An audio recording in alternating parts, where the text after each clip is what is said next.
नमस्कार, सुस्वागतम, वेलकम, अभिनंदन। मैं हूं डॉक्टर वायरा के आप लोगों का स्वागत अभिनंदन करती हूं बिलीव इन कर्मा।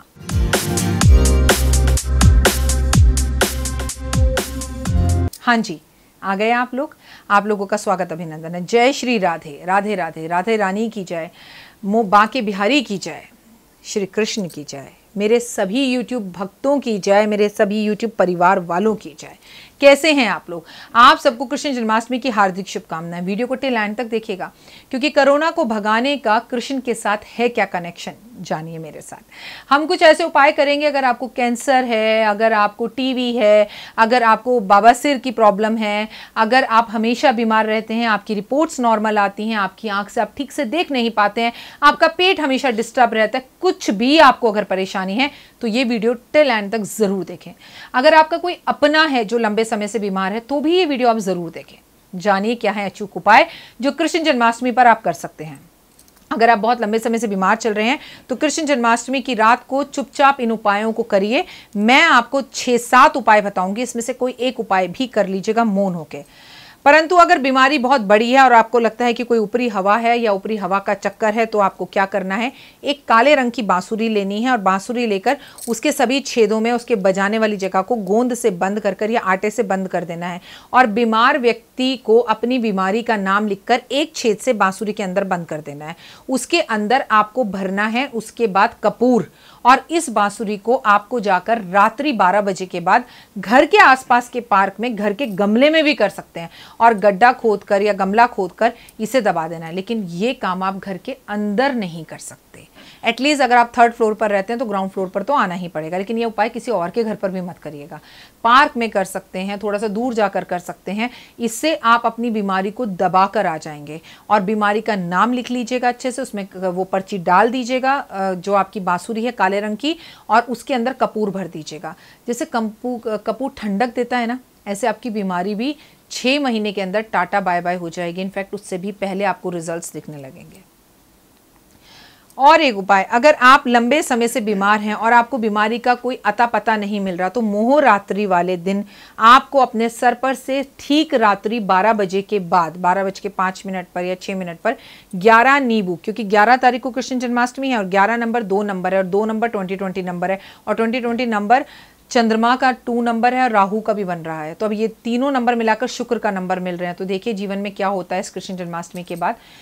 लेकिन इतना जरूर पता है कि कोरोना की मेडिसिन या वैक्सीनेशन सितंबर में जैसे ही ग्रह गुरु केतु से अलग होगा, जैसे ही ग्रह मार्गी होना शुरू होंगे, हमें इसकी कोई ना कोई मेडिसिन जरूर मिल जाएगी।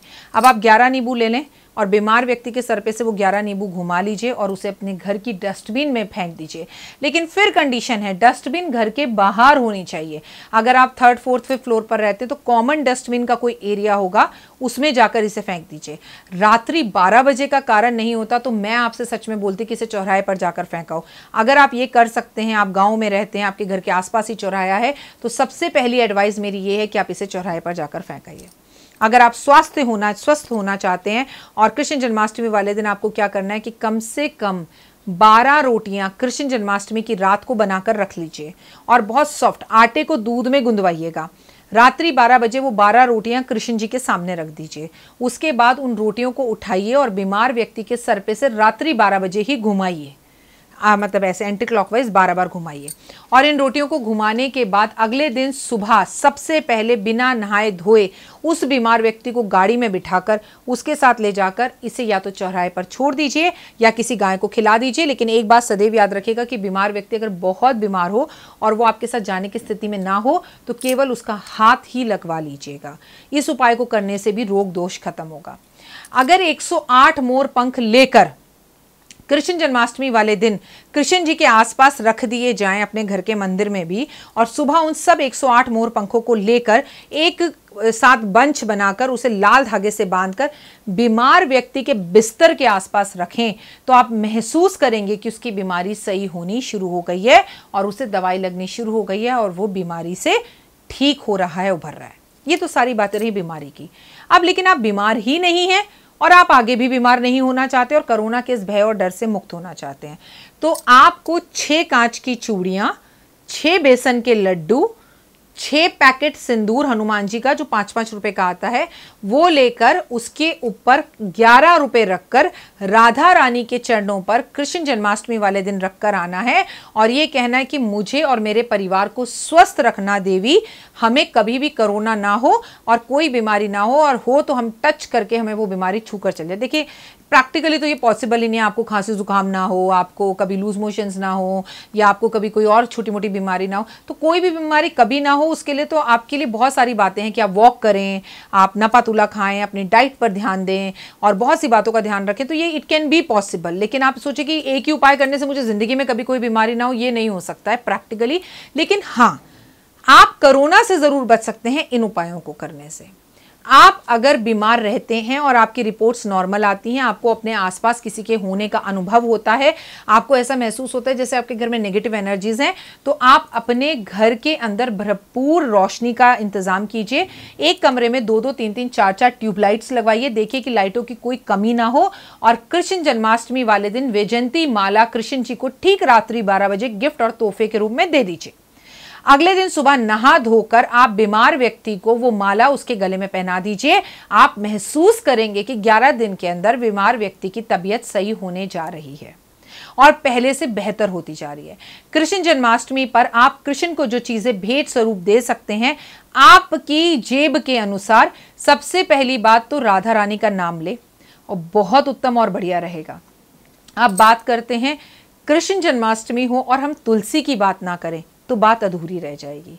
दुनिया में आप जितने मर्जी तोहफे कृष्ण जी को दे दीजिए, अगर आपने तुलसी का पौधा अपने घर में नहीं लगाया, अगर आपने तुलसी का पौधा मंदिर में रोपण नहीं किया, अगर आपने तुलसी कृष्ण जी को अर्पण नहीं करी, तो आपके सभी उपाय टैं फिश हैं, जीरो हैं। भगवान को कुछ भी नहीं चाहिए, सिर्फ भगवान को तुलसी चाहिए। मात्र और मात्र मैंने जितनी वीडियो बनाई है उनको सबको दरकिनारे कर कर एक तुलसी का पौधा लेकर उसके अंदर एक पीली कोड़ी डालकर 1 रुपए का सिक्का डालकर कृष्ण जी के मंदिर में रखकर आइए और अपनी अच्छी सेहत और अपने अच्छे परिवार की अच्छी सेहत की मनोकामना और मन्नत जरूर मांगे आप। इससे आपकी सभी मनोकामनाएं जल्द से जल्द पूरी होंगी और भगवान की आप पे विशेष कृपा होगी। मैं हूं डॉक्टर वायरा की। अगर अभी तक आपने 5 minute stories channel like, subscribe, share नहीं किया तो जरूर करें, क्योंकि कृष्ण जन्माष्टमी के 10 दिन तक मैं सुनाऊंगी कृष्ण की 10 बातें, 10 गाथाएं, 10 ऐसी अनसुनी कहानियां जो आपको जीवन में मोरल देंगी। फिलहाल दीजिए इजाजत, नमस्कार। मैं डॉक्टर वायरा की आप लोगों का स्वागत अभिनंदन करती हूँ। Thank you so much. पोटली के लिए अभी से आप इतना जोश दिखा रहे हैं। दिवाली पर मैं आपको पोटली भेजती हूँ और 9 दिन नवरात्रों की पूजा होती है। इस बार भी पोटली बनेगी, लेकिन लॉकडाउन का टाइम है, सामान बाजार में कम मिल रहा है, लोग कम हैं, पंडित जी कम हैं, तो हम पोटलियाँ इस बार पहले से भी कम बना रहे हैं। अगर आपको वो चमत्कारी पोटली चाहिए जो दिवाली पर मंगाकर आपने पिछली बार अपने घर रखी थी, तो आप हमसे संपर्क जल्द से जल्द करें, क्योंकि पोटलियों की बुकिंग शुरू हो गई है और गिनती की पोटलियाँ बनेंगी और ये पोटली आपके घर आपको पहुंचाई जाएगी। अगर आप पोटली चाहते तो ऊपर दिए गए 3 नंबरों पर फोन करें, लेकिन जब भी आप पोटली के लिए फोन करें सबसे पहले मेरी ये सीट देखें, माँ सरस्वती को देखें, पूरा ऑफिस देखें कि आप पोटली सही राखी से मंगवा रहे हैं या नहीं मंगा रहे। वीडियो कॉल कर कर मेरा ऑफिस देखकर तभी पोटली के पैसे जमा कराइएगा। कितने की पोटली है, क्या है पोटली, कैसे मिलेगी आपको पोटली, तमाम जानकारी अगर आप जानना चाहते तो ऊपर के इन 3 नंबरों के सिवा किसी और नंबर पर कॉल नहीं कीजिएगा। फिलहाल दीजिए इजाजत, नमस्कार।